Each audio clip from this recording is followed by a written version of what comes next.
Hello everyone, welcome to chemistry कक्षा। Myself Nikhil. Video start करने से पहले अगर आपने हमारा चैनल अब तक सब्सक्राइब नहीं किया है तो उसको सब्सक्राइब करें और बेल आइकन को ज़रूर दबाएं ताकि आप फ्यूचर में कोई भी अपडेट मिस ना कर। ये वीडियो क्लास 6 के चैप्टर नंबर 5 का पार्ट 5 है। इससे पिछली वीडियो में हमने पढ़ा इवेपोरेशन के बारे में। इवेपोरेशन होती है जब वाटर कन्वर्ट हो जाता है वेपर्स में, तो वो बन जाती है इवेपोरेशन। और कंडेंसेशन के बारे में भी हमने पढ़ा। कंडेंसेशन क्या होती है? जब वाटर वेपर्स कन्वर्ट हो जाते हैं वापस से लिक्विड वाटर में, तो वो बन जाती है हमारे पास कंडेंसेशन। ठीक है? तो हमने और साथ में पढ़ा कि कैसे हम एक से ज़्यादा मेथड का यूज़ कर सकते हैं चीज़ों को सेपरेट करने के लिए। तो इसमें एक एक्टिविटी हमने करी थी जिसमें हमने सीखा था सैंड और सॉल्ट का जो मिक्सचर है उसको कैसे सेपरेट करते हैं एक दूसरे से। तो हमने उसमें देखो डिकेंटेशन का यूज़ किया, फ़िल्ट्रेशन का यूज़ किया, उसके बाद हमने इवेपोरेशन और कंडेंसेशन का यूज़ करके 4 प्रोसेसेस का यूज़ करके हमने इनको सेपरेट कर दिया। इसी के आगे हम इस वीडियो में कंटिन्यू करेंगे। पहेली faced a problem while recovering salt mixed with sand. She had mixed a packet of salt in a small। देखो पहेली भी ऐसी ही एक सेपरेशन की प्रोसेस कर रही थी। उसने सेम एक्टिविटी को परफॉर्म करने की कोशिश करी और एक नमक का एक पैकेट जो है स्मॉल अमाउंट ऑफ सैंड, जैसे सैंड में उसने नमक का पूरा पैकेट ही डिसॉल्व कर दिया, मिक्स कर दिया और उसको सब सेपरेट करने की कोशिश करने लग गई, जैसा एक्टिविटी 7 में आपको बताया हुआ है। She found, however, that she could recover only a small part of salt। तो जो उसने नमक लिया था वो देख रही थी कि उसके बाद उसको थोड़ा सा ही नमक मिला।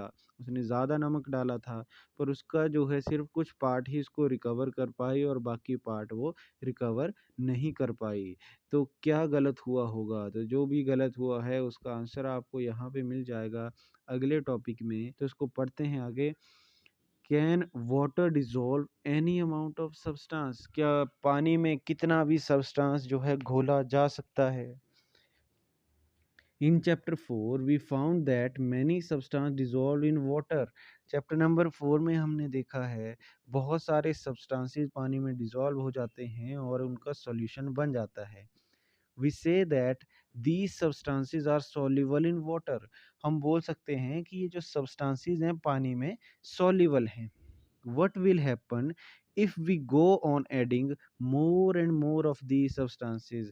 क्या होगा अगर हम ऐसा ज़्यादा से ज़्यादा सब्सटेंसेस में और ऐड करते रहें to fixed quantity of water? पानी की थोड़ी सी क्वांटिटी में हम बहुत ज़्यादा अगर ऐसा सब्सटेंस डिसॉल्व करते रहेंगे तब क्या होगा? सेम आपको प्रोसेस एक्टिविटी 8 में आपको करके बता रहा है। इसके लिए you will need a beaker और अ स्मॉल पैन। आपको एक बीकर चाहिए, एक छोटा पैन चाहिए, स्पून, सॉल्ट एंड वाटर की आपको ज़रूरत होगी। और half cup of water in a beaker. पानी जो है आधा कप बीकर में डाल लेंगे या जो पैन आपने लिया उसमें डालेंगे। Add 1 teaspoon of salt and stir it well.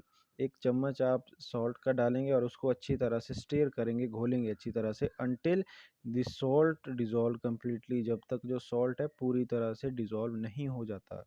उसके बाद डिसॉल्व हो गया, उसके बाद again add a teaspoon of salt and stir it well. दोबारा से एक चम्मच और डाल दें नमक का और उसको अच्छी तरह से घोलें। Go on adding salt 1 teaspoon at a time and stir. एक चम्मच एक बार में डालते रहें और इस तरह उसको घोलते रहें।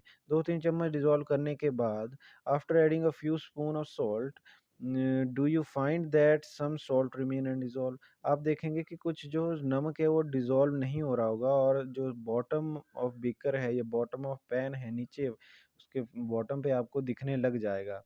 तो अगर आपको ऐसा दिख रहा है तो इसका मतलब है it means that no more salt can be dissolve in given amount of water. जो अमाउंट आपके पास पानी है उसमें और ज़्यादा नमक नहीं घोला जा सकता। मतलब क्या हुआ कि the solution is now set to be saturated. तो ये जो सॉल्यूशन अब बना, ये सॉल्यूशन कैसा हो गया है, सैचुरेटेड हो गया है। जैसे कि आप एग्जांपल ले लें एक, कि आप अगर 3 चपाती रोज खाते हैं, आपको 3 चपाती खिला दी, उसके बाद आपको दोबारा से बोल रहे हैं कि एक और चपाती खा लो, फिर उसके बाद एक और चपाती खा लो, तो आप खा पाएंगे? बेशक नहीं खा पाएंगे, क्योंकि आपका पेट भर चुका है। अब पेट भर गया है तो आप भी एक तरीके से सैचुरेटेड हैं इस टाइम पे। उससे ज़्यादा आपका जो पेट में जगह नहीं है, तो आप नहीं खा पाएंगे। तो वैसे यहाँ पे हो रहा है कि जो पानी है और ज़्यादा जो है नमक नहीं डिज़ोल्व कर सकता, इसीलिए अब वो कैसा हो गया है, उसका जो सॉल्यूशन बना वो सैचुरेटेड है। Here is a hint as what might have gone wrong when Paheli tried to recover large quantity of salt mixed with sand। तो यहाँ से हमें कुछ हिंट मिल रही है कि क्या हुआ होगा जब पहेली ने बहुत सारा नमक डिसॉल्व कर दिया, थोड़े से सैंड में मिक्स कर दिया और फिर उसको रिकवर करने की कोशिश करी। Perhaps the quantity of salt was much more than required to form a saturated solution। तो उसने क्या किया होगा, उसने पानी में जो है बहुत ज़्यादा नमक डाल दिया होगा, इतना ज़्यादा कि वो सैचुरेटेड सॉल्यूशन बनाने के लिए जितना चाहिए उससे भी ज़्यादा उसने नमक डाल दिया होगा। तो उसमें ज़्यादा नमक डाल देगी तो कुछ पार्ट उसका अनडिज़ोल्व्ड रह जाएगा, जैसा आपके सैचुरेटेड सॉल्यूशन में आपको फ्लोर पे नमक दिख रहा है, वैसा पहेली का जो एक्सपेरिमेंट है उसमें भी कुछ नमक जो है बिना डिज़ोल्व हुए रह गया होगा पानी में, और जो अनडिज़ोल्व्ड सॉल्ट था would have remain mixed with sand and could not be recover, और वो सैंड के साथ जो है रह गया होगा मिक्सचर उसका, और जो रिकवर नहीं हो पाया। That is why she could solve her problem by using large quantity of water। तो वो ऐसा अपनी प्रॉब्लम को ठीक कर सकती है, वो अपने सारा नमक रिकवर कर सकती है, बस उसको ज़रूरत पड़ेगी ज़्यादा क्वांटिटी वाटर की डालने की, ताकि जो सॉल्यूशन है वो सैचुरेटेड ना रह पाए, उसमें जगह और बच जाए। ठीक है, चलो suppose she did not have sufficient quantity of water to dissolve the salt। अब सपोज करो उसके पास जो है बहुत और ज़्यादा पानी नहीं है इस टाइम पे, तो वो क्या करे, कैसे अपने जो सॉल्ट को रिकवर करे। Is there some way that water could be made dissolve more salt before the solution get saturated. तो क्या ऐसा कोई तरीका है जिससे सैचुरेटेड होने से पहले पानी में और ज़्यादा चीज़ें डिज़ोल्व करी जा सकें, या उसकी जो अपने अंदर नमक डिज़ोल्व करने की एबिलिटी है उसको बढ़ाया जा सके। Let us try and help पहेली आउट। तो चलो इसको एक्टिविटी 9 को ट्राई करते हैं, है ना, ऐसा कोई तरीका ढूंढने की ट्राई करते हैं और पहेली की हेल्प करते हैं। तो एक्टिविटी 9 में आपको ये जो है इसका सॉल्यूशन बताया है कि कैसे आप ऐसा कर सकते हैं। Take some water in a beaker and mix the salt in it until it can not dissolve any more salt. तो आपको बोल रहा है कि बीकर में थोड़ा सा पानी ले लें और उसको एक सैचुरेटेड सॉल्यूशन बना दें। देखो अब सैचुरेटेड सॉल्यूशन कैसा बनाएंगे वो हमने पिछली एक्टिविटी 8 में देख लिया है। आप एक एक चम्मच नमक का उसमें डालते रहेंगे और उसको स्टिर करते रहेंगे जब तक घुलना बंद ना हो जाए। This will give you saturated solution of salt and water. तो आपके पास एक सैचुरेटेड सॉल्यूशन आ जाएगा, है ना। Now add a small quantity of salt to this solution. ये जो सॉल्यूशन आपके पास आया इसमें थोड़ी सी क्वांटिटी आप जो है सॉल्ट की डाल देंगे एंड हीट इट, और उसको फिर हीट करेंगे। व्हाट डू यू फाइंड, आप देखेंगे जैसे आपने उसको हीट किया, सैचुरेटेड होने के बाद उसने और ज़्यादा सॉल्ट जो है अपने अंदर डिज़ोल्व कर लिया। What happens to the undissolved salt, और जो डिज़ोल्व नहीं था सॉल्ट बॉटम में वो क्या हो गया, धीरे धीरे गायब हो जाएगा। Does it dissolve now? If yes, can more salt can be dissolved in this solution by heating it?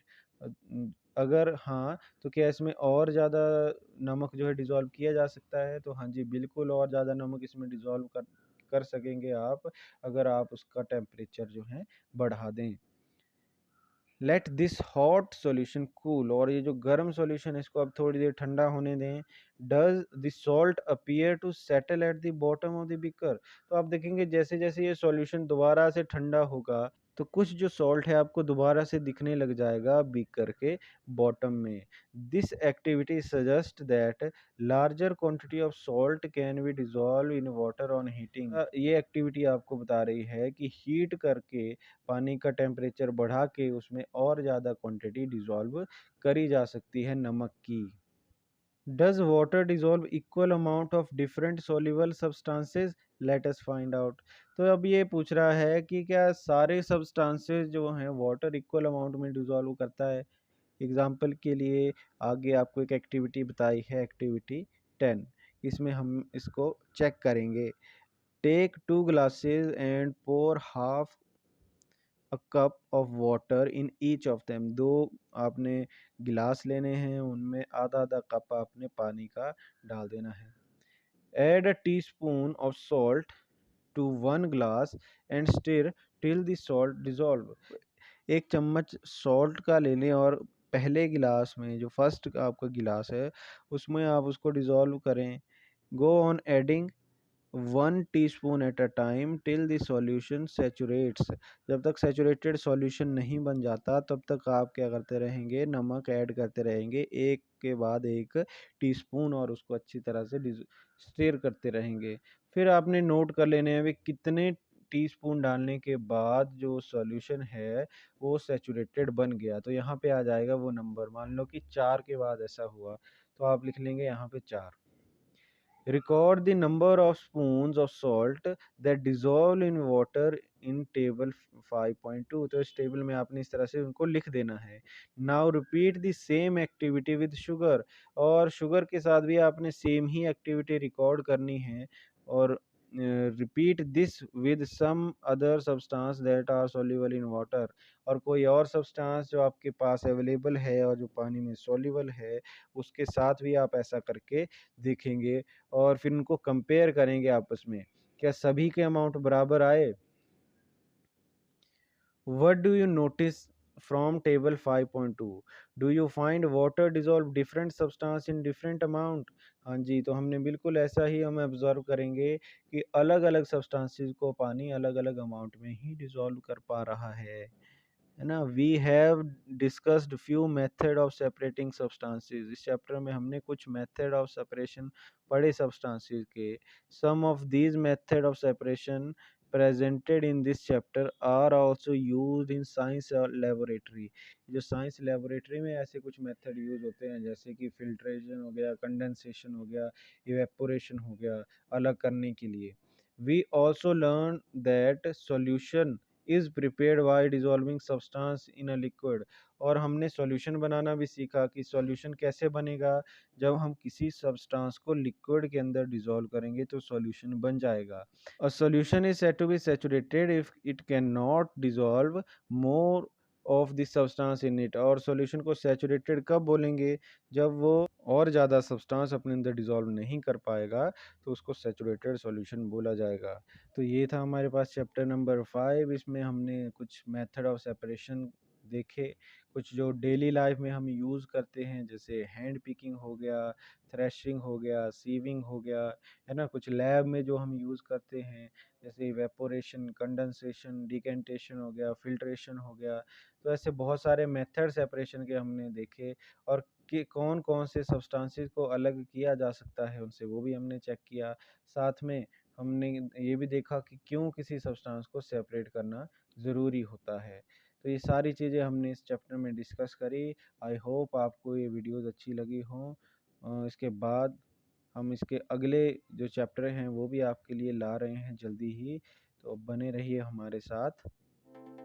Thanks for watching. आपको हमारी वीडियो कैसी लगी कमेंट बॉक्स में लिख के ज़रूर बताएं। अगर आपको ये वीडियो अच्छी लगी है तो इसको लाइक करें, शेयर करें, और अभी तक अगर आपने चैनल को सब्सक्राइब नहीं किया है तो सब्सक्राइब करें, और don't forget to watch our other videos.